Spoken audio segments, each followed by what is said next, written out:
Good day, mapagpalang araw sa lahat. Share ko lang sa inyo itong gawa kong butterfly tsaka itong flower. Hindi ko alam kung anong tawag dito sa bulaklak na to eh. Basta bulaklak siya. Ayan po yung ating client, nag-aantay habang nagpiprint tayo ng design na gusto niya ipagawa. Bali meron kasi siyang gustong patakpan dun sa may bandang bukong-bukong niya. Meron siyang may itim na mark, kaya gusto niyang patatuan para matakpan yung nangingitim na part na yon. Tapos nilinisan muna natin, syempre para matanggal yung mga dead skin at yung mga dumi na kumapit dun sa balat niya habang papunta sila dito sa shop. Tapos tsaka natin nilapat yung stencil. Yung paglapat ko pala ng stencil dito, hinati ko sa dalawa kasi mahirap siya ilapat ng isang bagsakan lang. So, pinutol ko siya sa gitna, tsaka ako nilapat para mas maayos yung pagkakalapat natin. Yung mga needle na ginamit natin dito, gumamit tayo ng 7RL para dun sa mga linya ng stem. Tapos, meron dyan mga manipis lang din na pagkakalinya. Ang gamit ko naman dun 5RL. Tapos, sa shader natin, 7 Magnum lang ginamit natin dyan.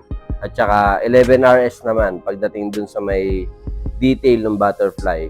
Sa mga kulay tayo, ang gamit natin dun sa dahon, gumamit tayo ng dark green, tapos kombinasyon siya ng light green. Kung wala naman kayong light green, pwedeng yung dark green nyo, i-mix nyo lang sa white para makagawa kayo ng light green. Tapos sa bulaklak, ang gamit natin dyan, magenta at saka hot pink. Yun ang kombinasyon natin. Dito naman sa butterfly, royal blue. Tapos be-blendingan natin ng midnight blue at saka ng teal. Tapos mamaya mag-highlight pa tayo para lumiwanag yung part na yan.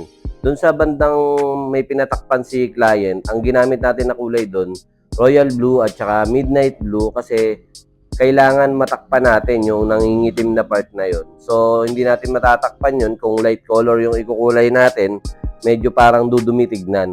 Kaya ang ginawa natin, dun sa part na may kailangan takpan, yung mga dark color yung kinulay natin, kagaya nung black, nung royal blue, at saka nung midnight blue.